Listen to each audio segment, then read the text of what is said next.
구약성경 사무엘하 10장의 말씀입니다.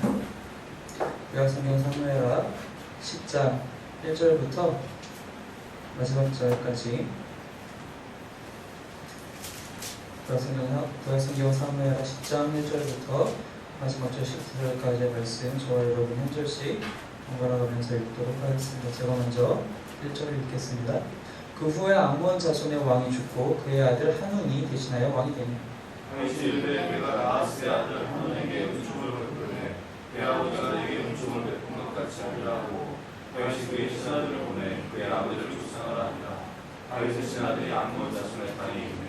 암몬 자손의 관리들이 그들의 주 한운에게 말하되 왕은 다윗이 조개이들 당신에게 보낸 것이 왕의 아버지를 공경함인 줄로 여기시나이까. 다윗이 그의 신하들을 당신에게 보내 이 성을 엿보고 탐지하여 함락시키고자 하며 하니까.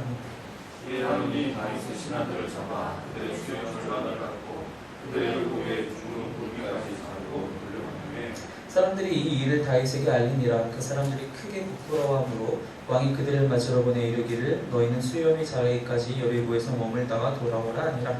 암몬 자손들이 자기들이 다윗에게 미움이 된 줄 알고 암몬 자손들이 사람을 보내 누구 아람 사람과 수바 아람 사람의 보병 2만 명과 아가 왕과 그의 사람 1000명과 돕사람 12,000명을 보여간지라. 다윗이 듣고 요압과 용사의 온 무리를 보내매 암몬 자손은 나와서 성문 어귀에 실을 쳤고 소서와 르곱 아람 사람과 북부와 아가 사람들은 따로 그에 있더라. 요압이 자기와 맞서 앞뒤에 친 적진을 보고 이스라엘의 선발한 자 중에서 또 엄선하여 아람 사람과 싸우려고 진치고 그 백성이 남은 자를 그와 아비새에 수하여 맡겨 암몬 자손과 싸우려고 진치하고 이르되 만일 아람 사람이 나보다 강하면 네가 나를 돕고 만일 암몬 사람이 너보다 강하면 내가 가서 너를 도우리라. 너는 담대하라. 우리가 우리 백성과 우리 하나님의 성읍들을 위하여 담대히 하자. 여호와께서 성이 여기시는 대로 행하시기를 원하노라 하고 요압과 그와 함께한 백성이 아람 사람을 대항하여 싸우려고 나아가니 그들이 그 앞에서 도망하고 암몬 자손 아람 사람이 도망함을 보고 그들도 아비새 앞에서 도망하여 성읍으로 들어가니라. 요압이 암몬 자손을 떠나 예루살렘으로 돌아가니라. 아람 사람이 자기가 이스라엘 앞에서 패하였음을 보고 다 모이매 하다데셀이 사람을 보내 강 건너쪽에 있는 아람 사람을 불러오매 그들이 헬람에 이르니 하다데셀의 군사람과 소각이 그들을 보냈다. 어떤 사람이 다윗에게 알림해 그가 온 이스라엘을 모으고 요단을 건너 헬람에 이름에 아람 사람들이 다윗을 향하여 진을 치고 더불어 싸우더니 아람 사람이 이스라엘 앞에서 원하지라. 다윗이 아람 병력 1200에 들어가 아비가 4만명을 죽이고 그 사람과 소각을 치매 거기서 죽는다. 이렇게 읽겠습니다. 하다데셀에게 속한 왕들이 자기가 이스라엘 앞에서 패함을 보고 이스라엘과 화친하고 섬기니 그러므로 아람 사람들이 두려워하여 다시는 암몬 자손을 돕지 아니하니라. 네. 계속해서 사무엘하 말씀을 함께 나누고 있습니다. 오늘 본문에서는 특별히 한 전쟁이 등장하게 되는데 바로 암몬 자손과의 전쟁이 등장합니다. 사실 우리가 지난주에 같이 봤지만 사무엘하 8장에서 많은 전쟁들이 있었고 다윗이 그것을 다 해결했다. 하나님께서 함께 하심으로 이 모든 전쟁들이 다 승리하게 되었다. 그래서 다윗의 그 안정기, 다윗의 왕국, 이스라엘 왕국의 안정기가 찾아오게 되었다는 얘기를 우리가 8장과 9장에서 함께 나눴었는데 10장에서 한 번 더 그 구체적인 이야기 중에 하나인 암몬 자손과의 전쟁이 이제 이 이야기로 등장을 하게 됩니다.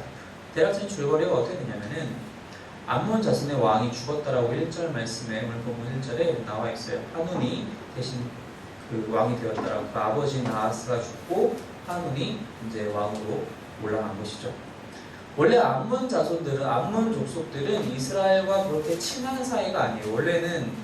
원래는 적대적인 관계였어요. 왜냐하면 사울의 시대에 사울 왕의 시대에는 사울과 암몬 사이에 전쟁이 있었기 때문에 절대 친할 수 없는 절대적인 관계였는데 당시에 다윗은 사울에게 쫓겨다니면서 여러 이방 족속들에게 많은 도움을 얻었단 말이죠.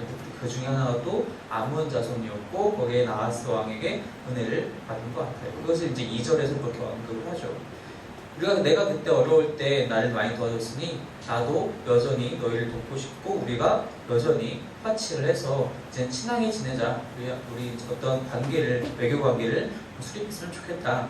그런 마음에서 또 이제 그 아버지 나앗을 기억하는 마음에서 조문객을 그 신하들, 자기 사신들을, 이스라엘의 사신들을 그 나라로 이제 보내게 된 것이죠.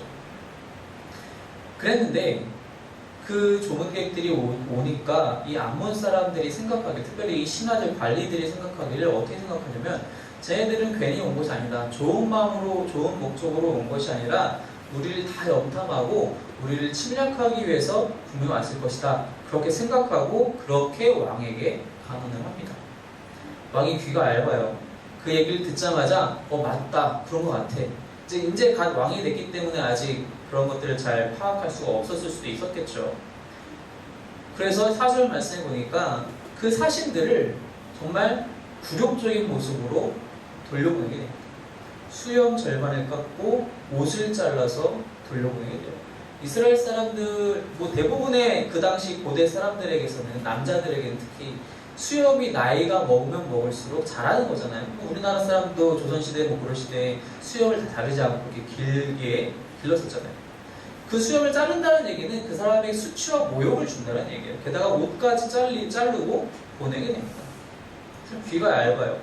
귀가 얇은 사람이 몇 명 더 있죠. 그 왕 중에. 그가 이제 이 이후에 훨씬 이후에 보게 되겠지만, 솔로몬의 아들이었던 르호보암 왕도 역시 귀가 얇았어요. 충신들이 하는 얘기는 듣지 않고 자기 또래에 하는 얘기에 귀가 얇아서 콕딱 넘어가가지고 더 많은 노역들을 이스라엘에게 시킨 나머지 결국 이스라엘 왕국이 분리가 되잖아요. 그런 사람들도 있었죠. 마찬가지였던 것 같아요. 이 한운 왕도 마찬가지였던 것 같습니다. 그런 굴욕적인 사고를 그렇게 당하게 되고 돌아오게 되니까 다윗이 얼마나 황당했겠어요.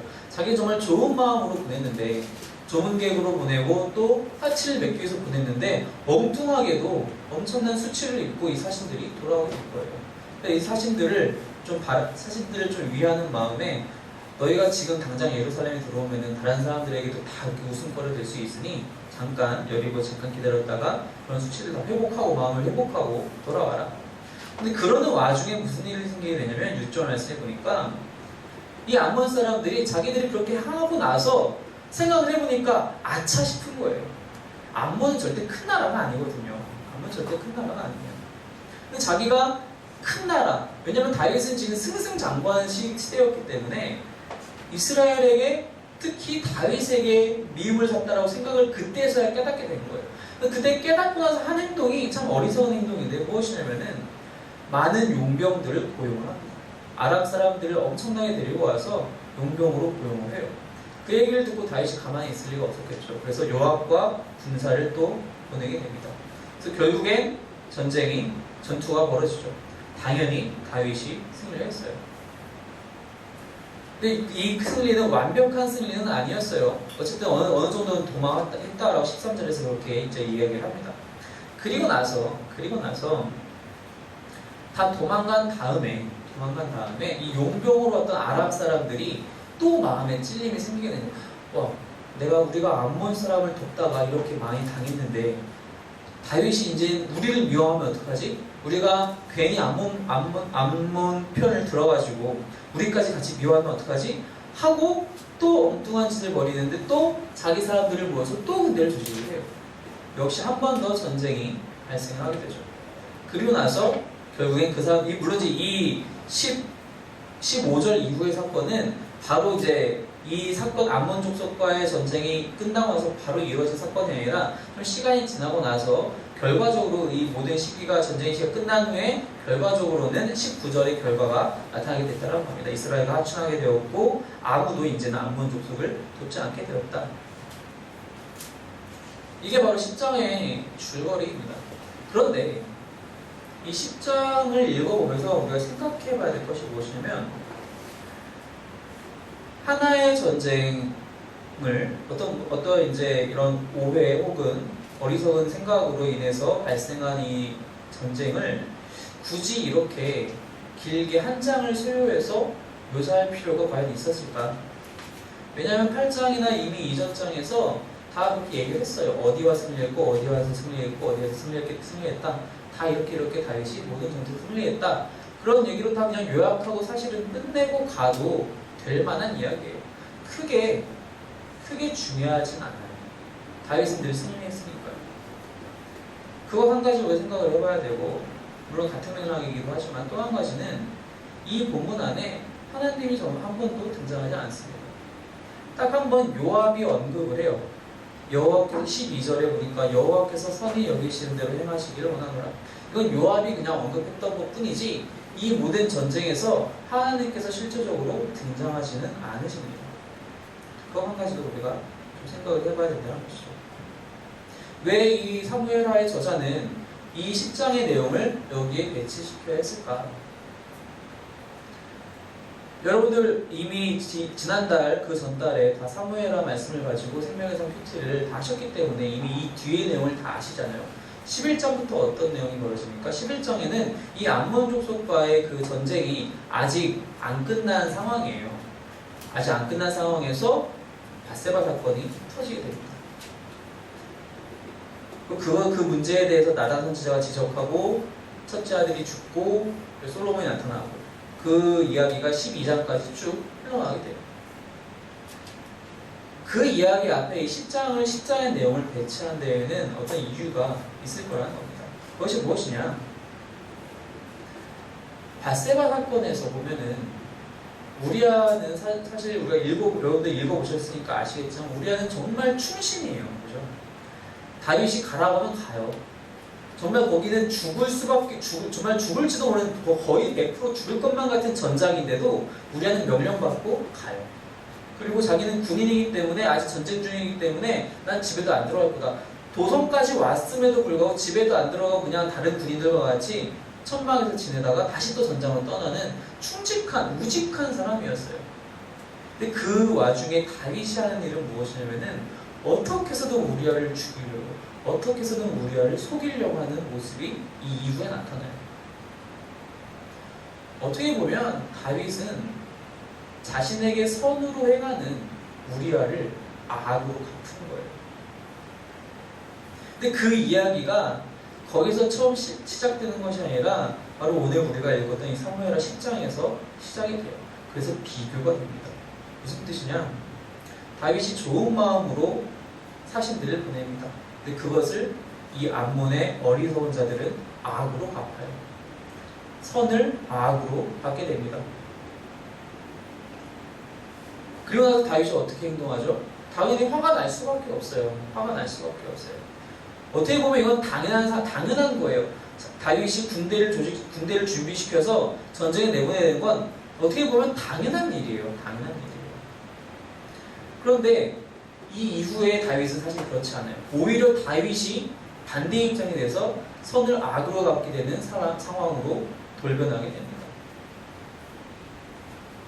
근데 이 이야기에서 우리가 세상적인 기준으로 보면은 선을 악으로 갚은 상황에서는 우리가 당연히 이런 보복을 하는 게 맞고 다윗이 군사를 조직하는 게 맞고 전쟁을 치르는 게 맞아요. 근데 하나님도 정말 그것을 원하셨을까 생각을 해보면 그렇지 않을 수 있다는 겁니다. 하나님이 이 10장에서 한 번도 등장하지 않아요. 우리가 아까 봤다시피 요압이 한 번 언급한 것 외에는 전혀 하나님이 함께 하셨기 때문에 이 전쟁을 승리하였다라는 이야기 절대로 나와 있지 않아요. 다윗이 하나님께 여쭤봤다 혹은 요압이 하나님께 여쭤봤다 그런 말들도 한 번도 나와 있지 않습니다. 즉 하나님은 이 사건을 어떻게 보면은 그냥 내어버려 두신 거예요. 일종의 방치를 하신 것이죠. 왜 그러셨을까? 왜 그러셨을까? 선을 악으로 갚는다는 건 당연히 안 좋은 일입니다. 우리가 세상에서 그런 경우가 가끔 있어요. 제가 얼마 전에 이제 학원에서 이제 있는데 학생 한 명이 이제 얼굴이 상당히 굳어가지고 들어왔어요. 그 학생이 이제 중학교 3학년 남학생인데 학기도 유단자예요. 몸도 괜찮고 운동도 정말 잘하는 친구예요. 근데 그 친구가 얼굴이 완전히 굳어가지고 보더니 무슨 얘기, 왜 그러냐? 학교에서 어떤 일이 있었냐면은 다른 친구랑 시비가 붙었대요. 근데 그 친구가 시비랑 붙었는데 그 친구가 물론 저는 한쪽 얘기밖에 못 들어봤지만 그 다른 친구가 너무 이 친구를 무시하고 막 때리고 뭐 부모님 욕을 하고 막 그렇게 한 거예요. 근데 이 친구는 부모님이 이제 식당을 하시는 그런 집이고 이 다른 친구는 아버지가 직업군인인가 봐요. 계급이 좀 어느 정도 있나 보죠. 그러면서 막 이렇게 시비를 거면서 한 대 쳐봐, 돈 있으면 쳐보시던가 막 이렇게 막 돋궜나봐요. 화를 돋궜나봐요. 근데 얘가 나이는 어리지만 많이 철이 들었더라고요. 제가 얘기를 좀 나눠봤는데 이 친구는 자기가 때릴 수 없다는 거 알아요. 자기가 때리면 한 방에 얘를 보낼 수 있지만 무단자니까. 근데 안 때려야 된다, 때리면 안 된다는 걸 아는 친구였어요. 한 대도 안 때리고 자기는 계속 맞고만 있었대요. 그리고 나서 교무실에 같이 불려갔는데 보통 요즘에는 학교 폭력이 되게 민감한 이슈이기 때문에 이런 일이 발생하면 무조건 학교 안에서 무슨 학교폭력위원회가 딱 열리게 된대요. 열리면 바로바로 즉각적인 처분이 막 나가고 학생들한테 징계 나가고 뭐 그렇게 된대요.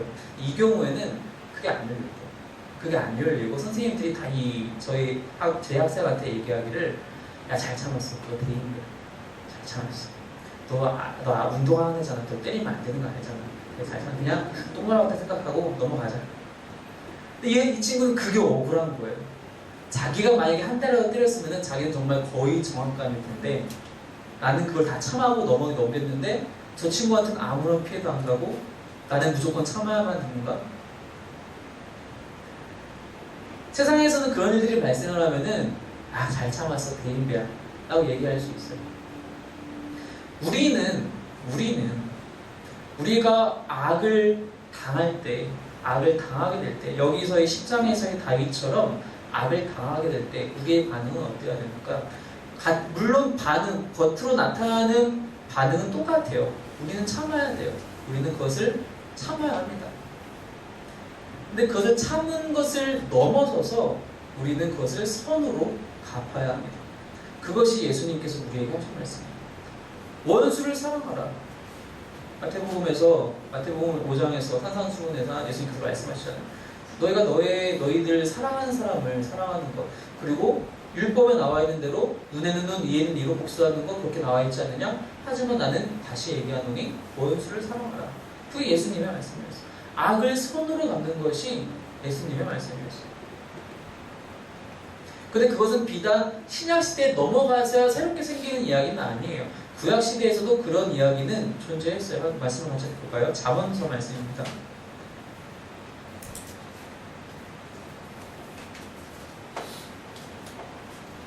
잠언서 24장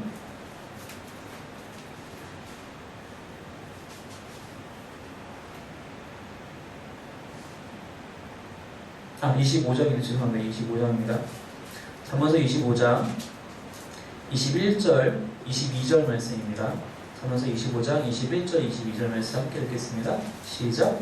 내 원수가 배고파하거든 음식을 먹이고 목말라하거든 물을 마시게 하라. 그리하는 것은 핀 숯을 그의 머리에 놓는 것과 일반이요 여호와께서 내게 갚아주시리라. 잠언서에서도 벌써 이렇게, 그러니까 구약시대인데 이렇게 이야기를 하고 있어요. 원수가 배고파하거든 음식을 먹이고 목말라하거든 물을 마셔라. 근데 이것을 설명하는 22절의 구절은 조금 어려워요. 그렇게 잘해주는 것은, 그렇게 한 선행을 베푸는 것은 마치 핀 숯을 그의 머리에 놓는 것과 같은 이치이다. 숯을 머리에 이어 보셨습니까? 엄청 뜨겁겠죠. 특히 중동 지방인데 엄청 덥고 뜨겁겠죠. 근데 어떻게 선행과 그 숯을 머리에 있는 것, 놓게 하는 것과 같은 이치냐? 무엇이냐면 이 똑같은 구절을 사도 바울이 또 로마서에 가서 같이 인용을 하게 되는데, 거기서도 또 내 이웃들에게, 너를 싫어하는 미워하는 원수 같은 이웃들에게 선을 베풀라. 그것은 그들의 머리에 숯불을 올리는 것과 같다. 그렇게 사도 바울도 똑같이 얘기를 하는데, 무슨 얘기냐면은 당시에 현숙한 여인들이라면 집안의 불씨를 잘 관리를 해서 절대로 꺼뜨리면 안 돼요. 집안의 불씨가 꺼졌다는 것은 그 여인은 상당히 게으른 여인인 거예요.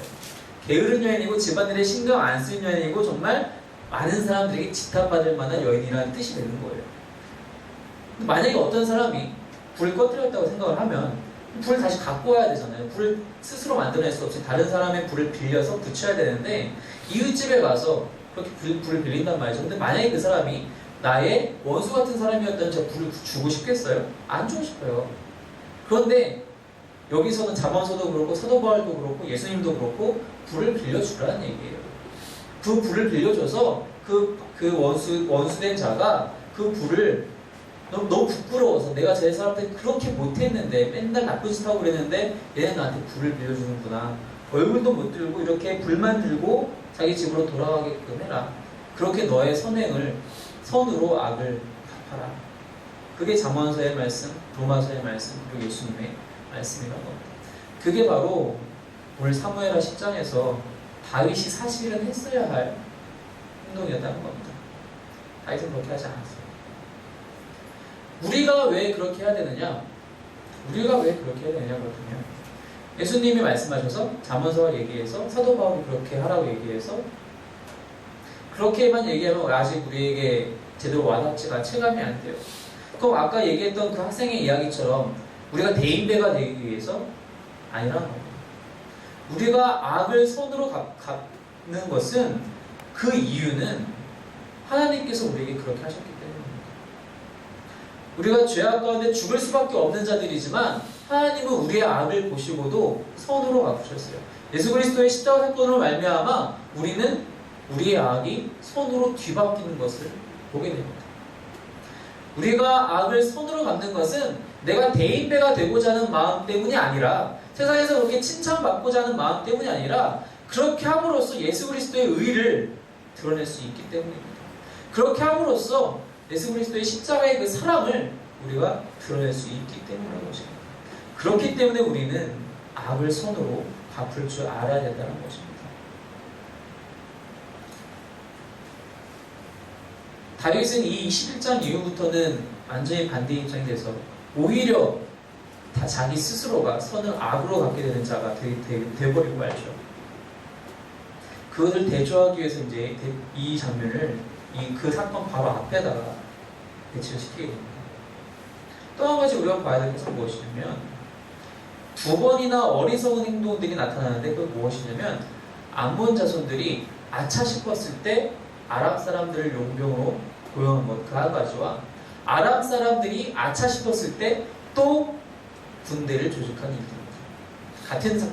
같은 맥락인 것이죠. 무슨 뜻이냐? 자신의 잘못을 깨닫게 되었다면 그 즉시 우리에게 필요한 것은 회개라는 거예요. 회개한 자만이 받아들여질 수 있다는 것입니다. 회개하고 용서를 구한 자만이 받아들여질 수 있어요. 하나님 앞에도 회개하고 용서를 구하는 자만이 구원을 얻을 수 있습니다.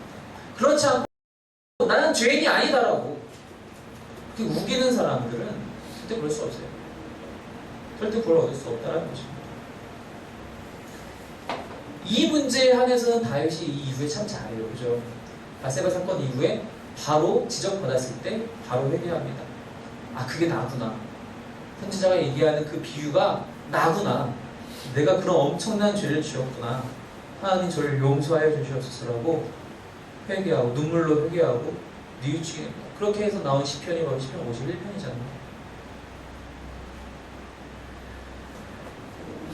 그렇게 하나님 앞에 나아가는 자만이 즉각적인 회개로 무릎을 꿇고 용서를 구하는 자만이 구원을 얻을 수 있다는 것입니다. 그렇지 않으면 다 멸망하고 만다는 것입니다. 오늘 이 10장에 나왔던 암몬 족속처럼 또 아람 사람들처럼 전쟁에서 패하고 멸하게 된다는 것입니다.